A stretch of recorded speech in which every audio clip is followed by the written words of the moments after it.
This channel does not promote any violent, harmful, or illegal activities. All content provided by this channel is meant for an educational purpose only. শুরুতেই মুর্শিদাবাদের দিকে নজর রাখতে হচ্ছে, কারণ এই মুহূর্তের সবথেকে বড় খবর দিয়ে একটা এই মুহূর্তে আপনাদেরকে টিভি 9 বাংলায় মুর্শিদাবাদে ওয়াকফ অশান্তি নিয়ে কেন্দ্রীয় স্বরাষ্ট্র মন্ত্রকে কড়া রিপোর্ট রাজ্যপালের।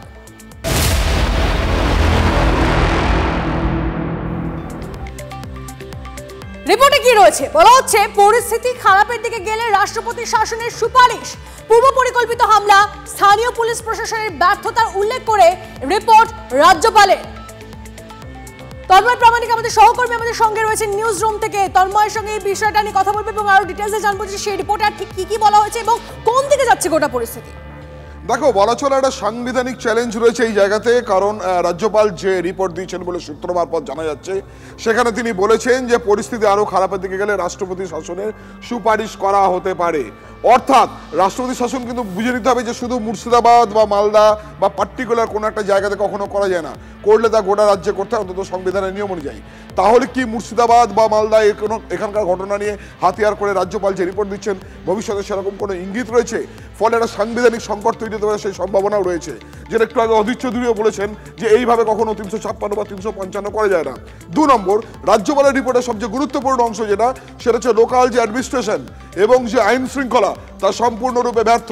তারা এই খবর পায়নি অথবা পেয়েও চুপ করে বসেছিল, বা খবর না পেলেও যখন এই ধরনের ঘটনা ঘটছে, ওয়াকফ নিয়ে যখন মিছিল, সেই মিছিল থেকে যখন হারাহারি এবং যখন বেছে বেছে হিন্দু পরিবার, হিন্দু বাড়িতে, হিন্দু পাড়াতে আক্রমণ হচ্ছে, তখন পুলিশ এবং লোকাল প্রশাসন কোনো ব্যবস্থা নেয়নি। আইন শৃঙ্খলা কি তারা ভেঙে পড়েছে? এই প্রশ্নও কিন্তু কোথাও ইঙ্গিতে তুলে দিচ্ছেন রাজ্যপাল।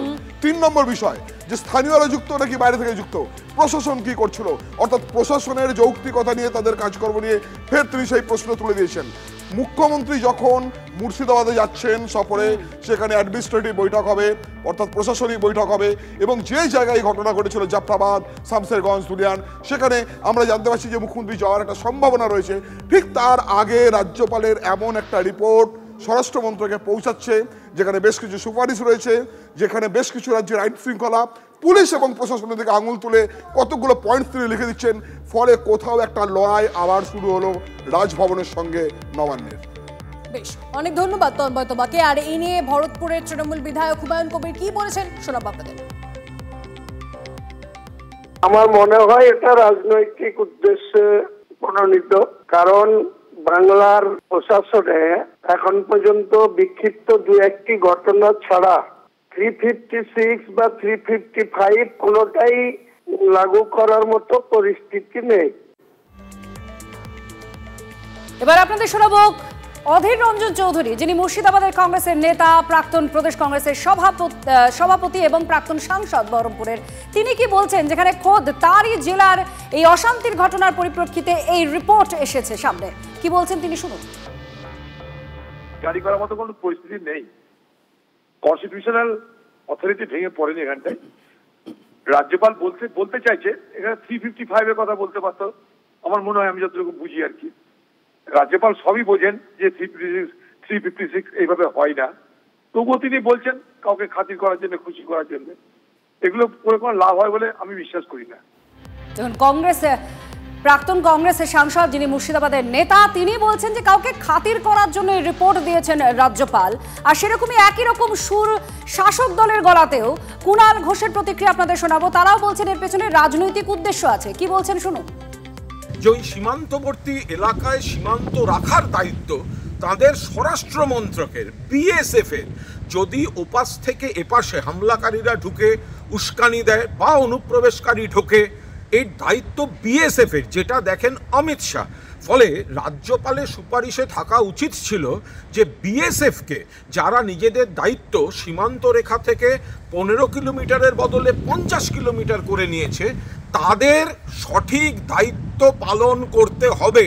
সেই সুপারিশের বদলে তিনি বাংলাকে একটু ইঙ্গিতপূর্ণ কলুষিত, একটু বিজেপিকে খুশি করার মতো একটা সুপারিশের ইঙ্গিত কি ইঙ্গিত, যদি কিন্তু এইসব লাগিয়ে তিনি যেটা করেছেন, এটা একটা রাজনৈতিক পত্র, উদ্দেশ্য প্রণোদিতভাবে লেখা। সরাসরি অভিযোগ, রাজ্যপালের জমা দেওয়া স্বরাষ্ট্রমন্ত্রকের রিপোর্টের রাজনৈতিক উদ্দেশ্য আছে। আর এই রিপোর্ট নিয়ে যখন এই চর্চা বিতর্ক শুরু হচ্ছে, তার সময়কালটাও খুব ইম্পর্টেন্ট। সেটা হচ্ছে মুর্শিদাবাদে মুখ্যমন্ত্রী মমতা বন্দ্যোপাধ্যায়ের আগামীকাল সফর আছে। বহরমপুরে কাল সাংগঠনিক বৈঠক করবেন। মঙ্গলবার কপ্টারে করে উড়ে যাবেন শামসেরগঞ্জে, অর্থাৎ হিংসা কবলিত এলাকায়। সেখানে শুধু যাবেন নয়, হিংসা কবলিতদের সঙ্গে তার কথা বলার সম্ভাবনাও রয়েছে। ওই দিনে ধুলিয়ানে প্রশাসনিক বৈঠক করবেন মুখ্যমন্ত্রী। বলছি তো, মমতা ব্যানার্জি আসছে, মমতা ব্যানার্জি দেখাবে এখানে কোনো কিছু হয়নি, সবাই আমার কাছে এসছে। আমি তো বলছি ওদের বাড়িতে শ্রাদ্ধের জন্য আমাদের পার্টির মুসলিম নেতৃত্বকে পাঠিয়েছি। আমি আপনাকে দায়িত্ব নিয়ে বলছি, পুরোহিত খুঁজে পাওয়া যায়নি। আমাদের দলের মুসলিম নেতারা তাদের বাড়িতে গিয়ে ভরসা দিয়ে শ্রাদ্ধ করিয়েছে। শুনে রাখুন, বিনা পুরোহিতে তাদের শ্রাদ্ধ হয়েছে। তারা বলেছে পরে আমরা ভালো করে করব, শুনে রাখুন।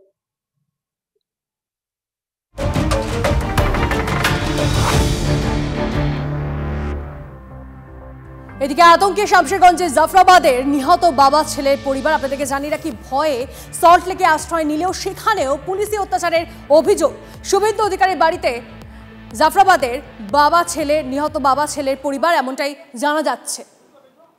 সত্যজিৎ আমাদের প্রতিনিধি আমাদের সঙ্গে রয়েছেন, আরো ডিটেলস জানবো। সত্যজিৎ,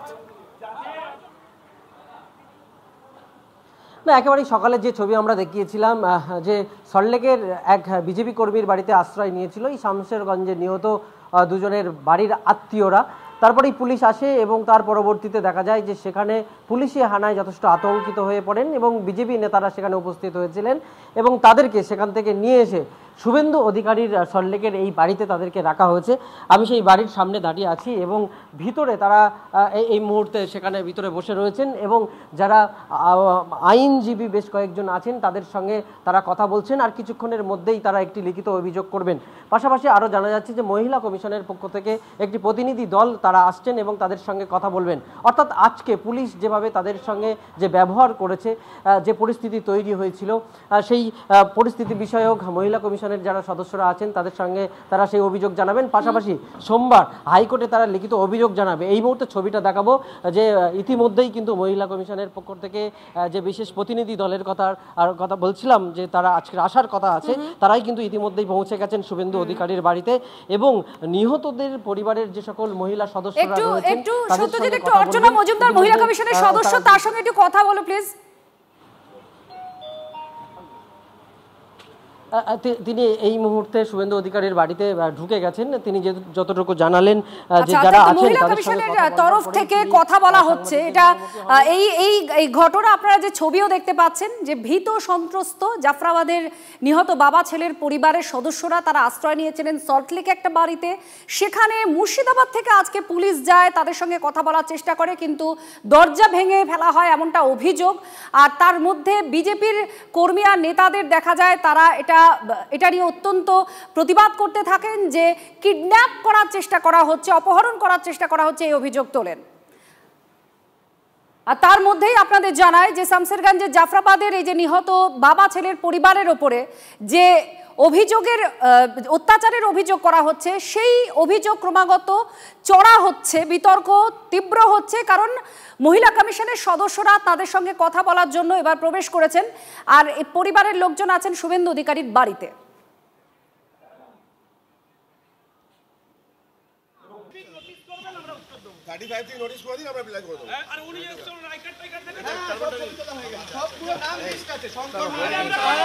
রাকেশ রায়, বাবলু দাস, মানিক মন্ডল, কৌশিক ঘোষ, চৈতন্য দাস। দরজাগুলো ভাঙলেন কেন?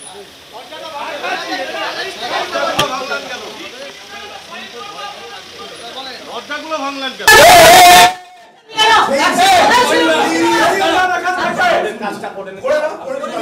দরজা ভেঙে একাকার করছে।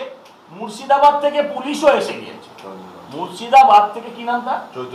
চৈতন্য দাস। আমি বলবো তার চৈতন্য হোক, সেও কানে দুল, লাল চুল, শুভেন্দুবাবু যেরকম বলেন সেরকম কানে দুল পরে আছেন, বিনা ইউনিফর্মে তিনি পৌঁছেও গিয়েছেন মুর্শিদাবাদ থেকে।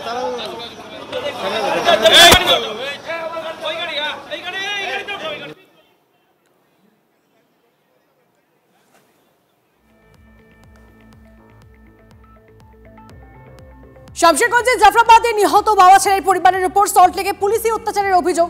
জাফরাবাদে খুন করা হয় বাবা ছেলেকে। আতঙ্কে সল্টলেকে আশ্রয় নেয় সেই পরিবার। হঠাৎই মুর্শিদাবাদ থেকে পুলিশ এসে হামলা চালায় বলে অভিযোগ। যে কথা এক্ষুনি বলা হচ্ছিল আপনাদেরকে, দরজা ভেঙে ভিতরে ঢোকার অভিযোগ পুলিশের বিরুদ্ধে।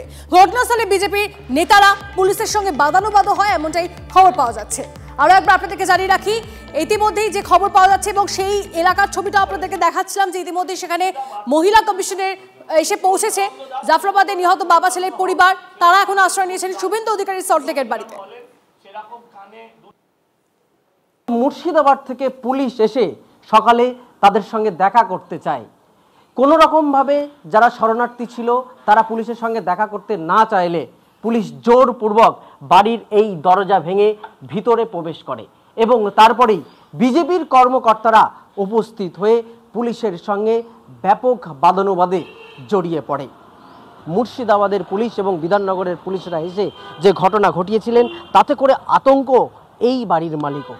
আপনার তো বাড়ি, কারা আশ্রয় নিয়েছিল এবং কি কারণের জন্য এখানে ছিলেন? মুর্শিদাবাদে যারা হরগোবিন্দ পরিবারের ওরা আত্মীয়রা এখানে আশ্রয় নিয়েছিল। আশ্রয় নেওয়ার পর পুলিশ যেভাবে আজকে আচরণ দেখলাম, মানে তৃণমূলের গুন্ডা বাহিনীকেও হার মানিয়ে যায়। আজকে যেভাবে দরজায় লাঠি মেরে ভাঙচুর করে ভেতরে ঢুকে বা আমাকে অকথ্য ভাষায় গালিগালাজ করে জোরপূর্বক ঢুকে ভাঙচুর করে। পুলিশ এসে ভাঙচুর করলো কেন? ভাঙচুর করলো ওরা জোরপূর্বকভাবে ঢুকতে চেয়েছিল। দেখা যে কোনো রকম কাগজপত্র কিচ্ছু ছিল না। আমরা কাগজ দেখতে চেয়েছিলাম যে আপনাদের কাছে কি আছে আমরা দেখতে চাই। না, এখন দেখার আইনি কোন বলে যে শরণার্থীরা এখানে ছিলেন তাদেরকে পুলিশ নিজেদের হেফাজতে নেয়, নাকি যে কারণের জন্য পুলিশ এসেছিল সেই কারণকে উপেক্ষা করে বিজেপি যে হাইকোর্টে যাওয়ার কথা বলছেন হাইকোর্টে গিয়ে তাদেরকে সঠিক নিরাপত্তা দেয়। অভিজিতের সঙ্গে সত্যজিৎ, TV9 বাংলা, সল্টলেক। পুলিশ মুর্শিদাবাদ থেকে দৌড়তে দৌড়তে হাঁপাতে জামা প্যান্ট পরতে অবধি পাইনি, কানের দুলটাও খুলতে পারিনি, দৌড়ে চলে এসছে যে হরগোবিন্দ দাস এবং চন্দন দাসের স্ত্রীকে কেউ বা কাহারা কিডন্যাপ করিয়া নিয়ে গিয়েছে। এই পুলিশ বাড়ির পাশে যখন হরগোবিন্দ দাস আর চন্দন দাস খুন হচ্ছিলেন তখন আসতে পারেনি। এখানে কত কিলোমিটার মুর্শিদাবাদ থেকে? এখানে 150-200 কিলোমিটার উজিয়ে চলে এলো রাতারাতি। হ্যাঁ, আমরা দেখবো অভিযোগ কখন হয়েছিল, পুলিশ কখন এসছে। কোনো অভিযোগ নেই, ভেঙে দিল দরজা। এদিকে দুজন আধিকারিককে সাসপেন্ড করা হয়েছে শামশেরগঞ্জ থানার।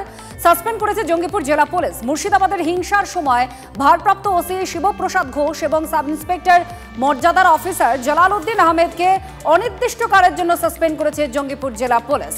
ইমেল মারফতে নির্দেশিকা দেওয়া হয়েছে। আর মুর্শিদাবাদে যাচ্ছেন মুখ্যমন্ত্রী মমতা বন্দ্যোপাধ্যায় সোমবার। তার আগে এই সাসপেনশন নিয়েও প্রশ্ন উঠছে।